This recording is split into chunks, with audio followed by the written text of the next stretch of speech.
What is it like being a Jamaican in Bali? Hi, I'm Xavier Murphy, the founder of Jamaicans.com. Today, in Jamaicans to the World, we talk to Nadine McNeil, a Jamaican in Bali. Welcome, Nadine. How are you? Welcome. Thank you so much. I am very well indeed. It's the 1st of October here, as it is for you. New month, new day. So feeling good. Good, good, good. So, which part of Jamaica are you from? And all of us come from Kingston, right? From Kingston, St. Andrew. Red Hills, to be specific. Okay. And we love our school. So, what high school you representing? Woolmans. I'm a Woolmarian. Oh, okay, good, good. There's quite a few popular people. We have our Shelly Ann, we have our Sean Paul. You have quite a few Jamaican personalities that come from Woolmers. Indeed. So, tell us the story of how you moved to Bali. Wow. The short story and the long story. I'll start with the long story. I worked with the UN for many years. And in 2005, following the tsunami that had happened in 2004, Boxing Day 2014, pardon me, was it 14 or 4? 2004, I was stationed in Jakarta, the capital of Indonesia, from 2005 to about 2008. Working with UNICEF in the areas of emergency response and logistics. And that posting gave me the opportunity to travel across the country, which is a massive country, as you may know, the archipelago of islands. And Bali was one of the places that I would come to for R&R and fell in love with it. And even after I left Indonesia, I would come here at least once a year to spend some time. And when I transitioned from my UN world into my yoga world, Bali was the right place to be. And I happened to have received an opportunity in 2015 to work at the Yoga Barn, which is or was or is the largest wellness facility in Southeast Asia. And I immediately said yes. So I've been living here more or less full time since 2015. Wonderful, wonderful. So, what do you love? Because it seems like you kept coming back there. What do you love about Bali? You know, that's $1 million question, Xavier. I love the people. They're very gentle people.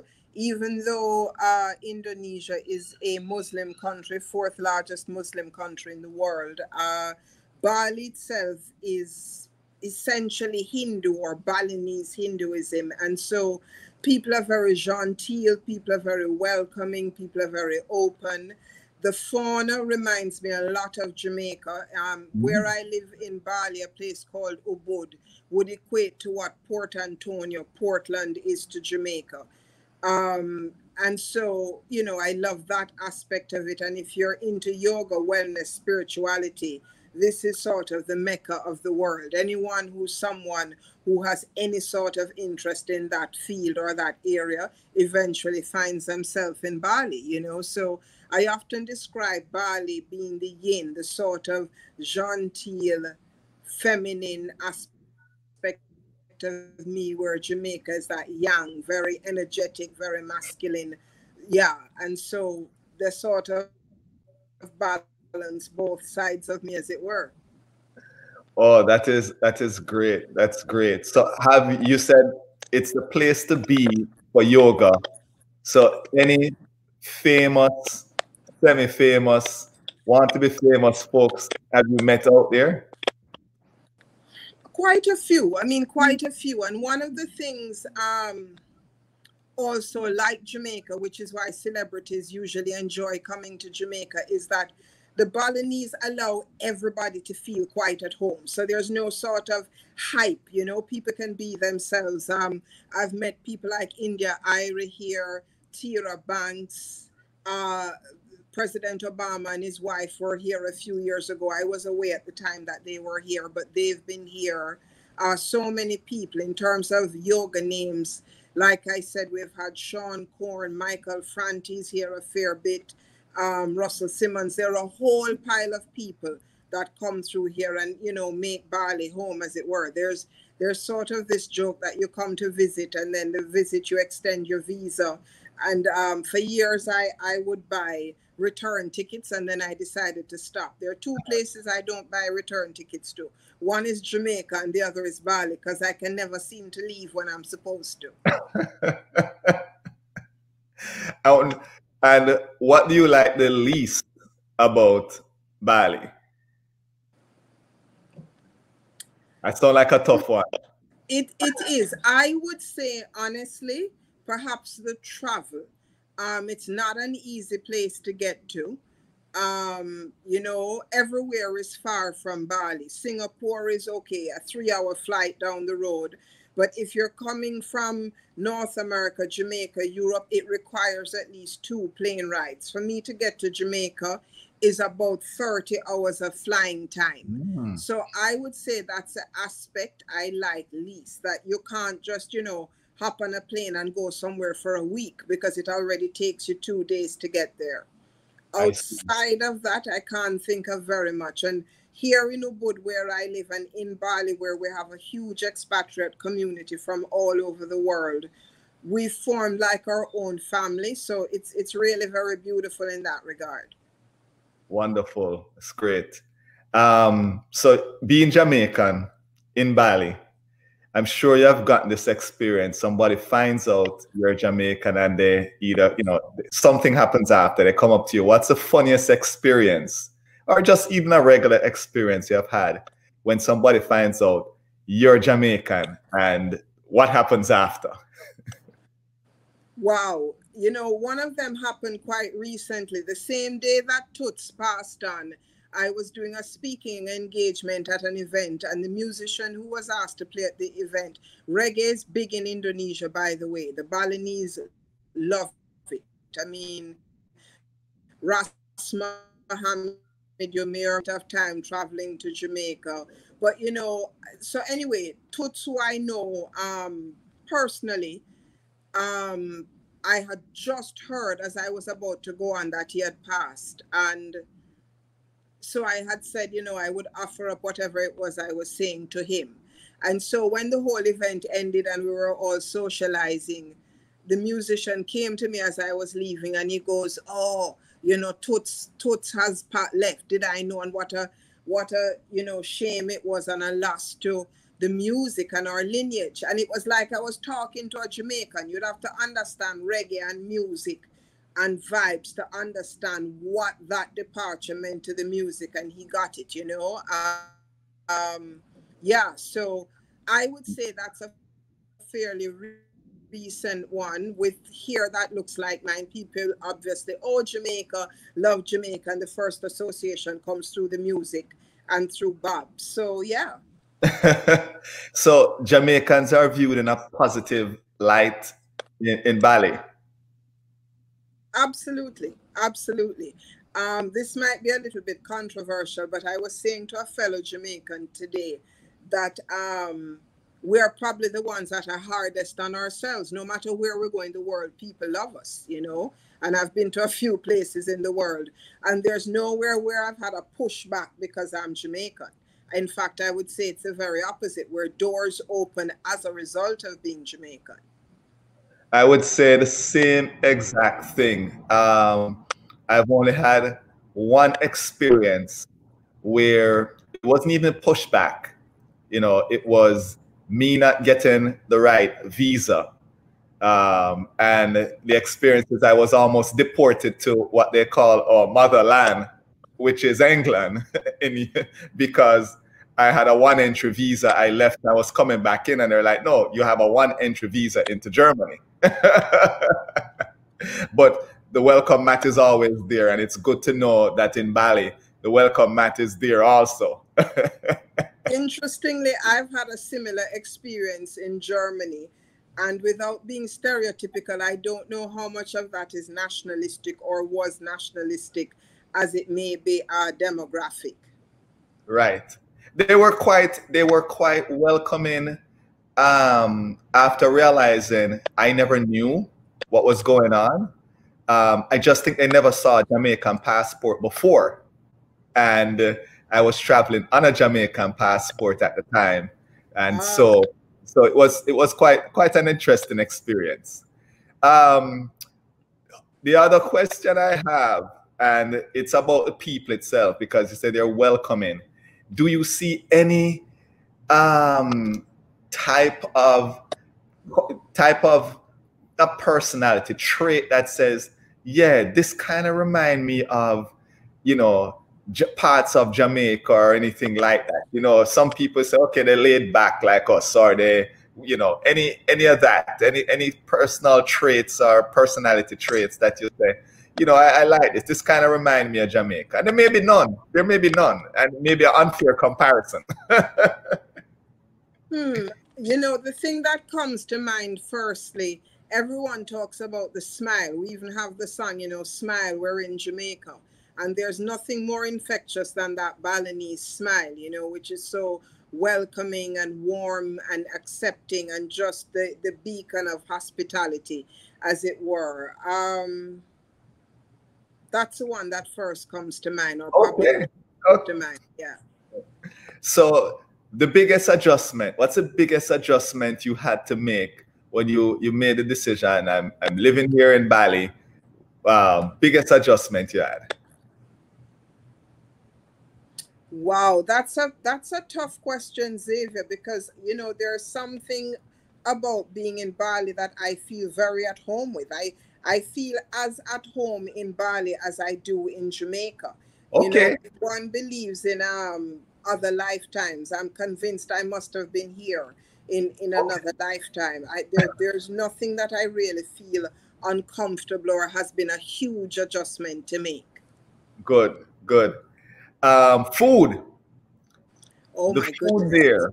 What is the thing you would say, you know, if you come there, you must try this? I know there's probably a lot, but what's the one thing you'd say, you must try this? And you know, depending, again, some folks may be vegetarian or whatever, but it don't matter. Your favorite, what you love, what you like, and what you'd recommend.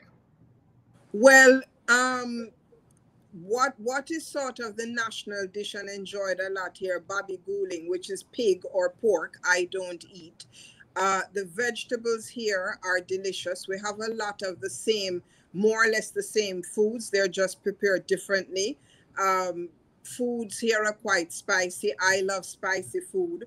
One particular dish in Bali, nasi campur, which is essentially, nasi means rice. So you have the rice in the center, and then around it you have little dishes. So there is like a vegetable dish.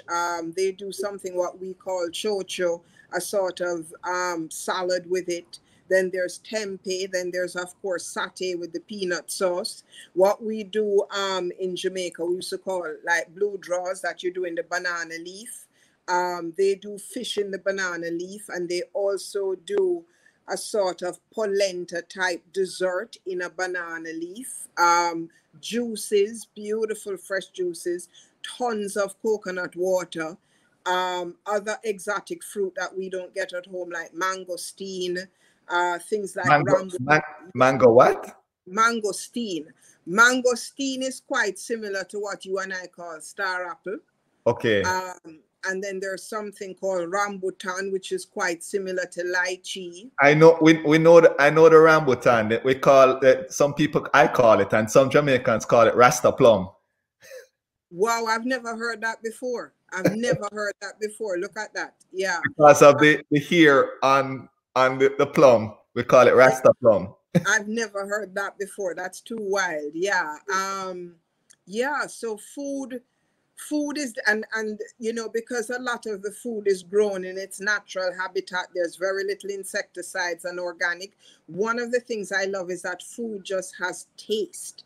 You know, it's magical. Fish, there's one area in Bali called Jimbaran by the sea where they do like a roast fish, which is delicious, kind of on the open grill. So many things, but my favorite is nasi campur. Love it, love it, love it. Nasi champu. All right, we got to put that on our list to try. Yes, yes. So, if we were to visit Bali, what is the one attraction? It doesn't have to be a tourist attraction. It could be, it could be anything. The place you'd say, you have to go see this. You must see this if you visit.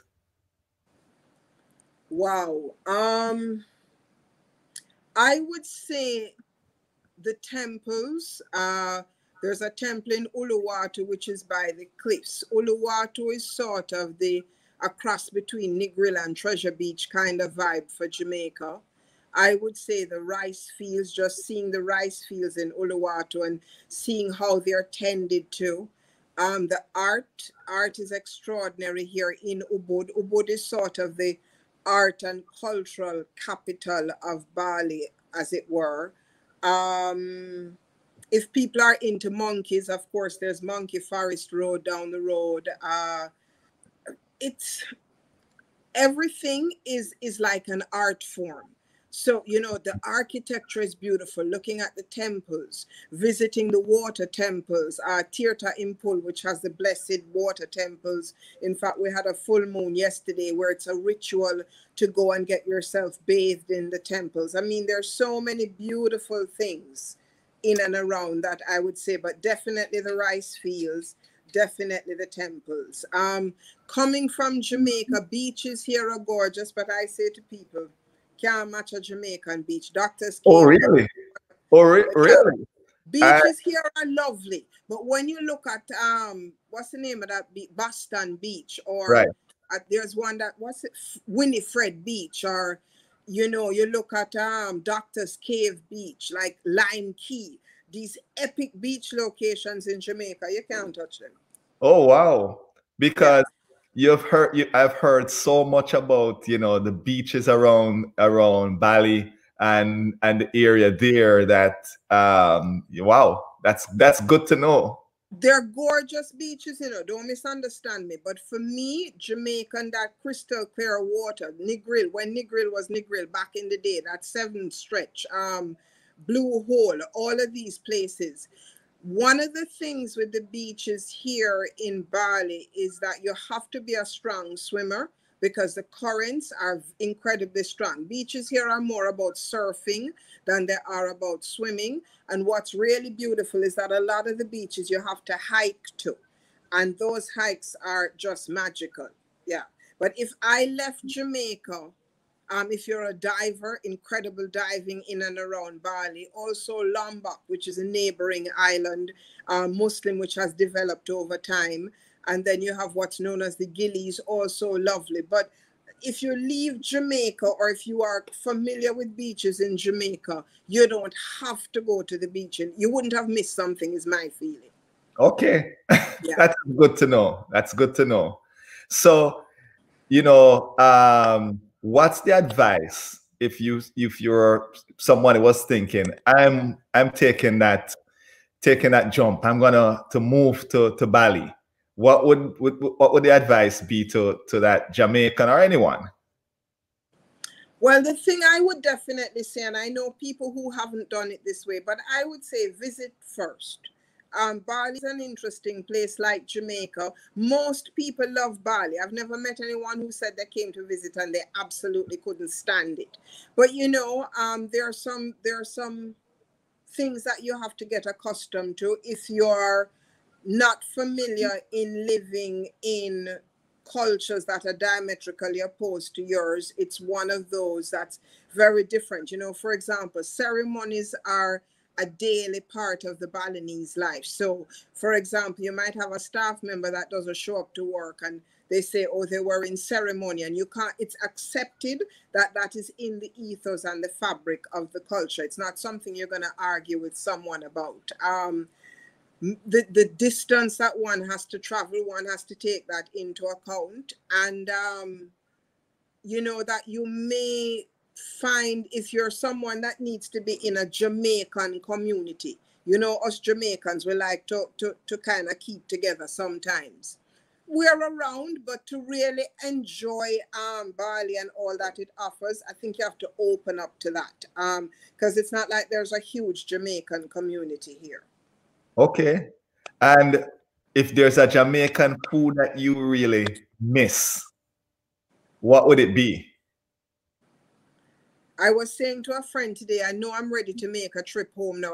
Of course, because of the pandemic, none of us have really traveled. And for the first time in my life of living abroad, I've run out of all of my Jamaican things. I don't even have a bottle of white rum. And you know, that is sacrilegious as a Jamaican. You gotta have a bottle of rum in your house.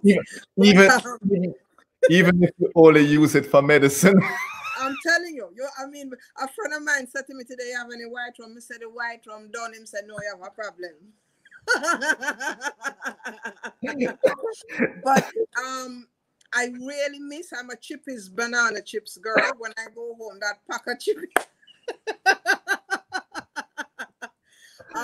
A nice, good hot patty. Patty for hot. You can't have a lukewarm patty. Right. Patty has to be hot. You don't blow on it. You blow on it in your mouth. And a nice plate of ackee and saltfish, I have to tell you. I have to tell you, a nice plate of ackee and saltfish you can't miss. So those are the things I do miss. But the chippies and yeah, that ackee and pineapple. You know what I really miss? Avocado, what we call pear. Right, yes. Yeah. You don't get a good pear. Nice. And it don't grow there, the avocado don't grow there? Not like how me and you know pear. It's about the size of your fist, and every time you buy it, it's kind of like a hit and miss. You never quite know what you're going to get. Yeah. So folks, you know what to send Nadine. She needs, let me be specific. Some of you think banana chips is banana chips. Only one banana chips me know. One, it is called chippies. I will tell you a quick story. One day I brought home, I said, honey, I'm going to try this to my wife. I said, I'm going to try this other brand. I'm not going to call the name. And I brought it home. My girl said, listen, don't even try it. Don't bring this in my house again. If it's not chippies, don't bring it. So exactly.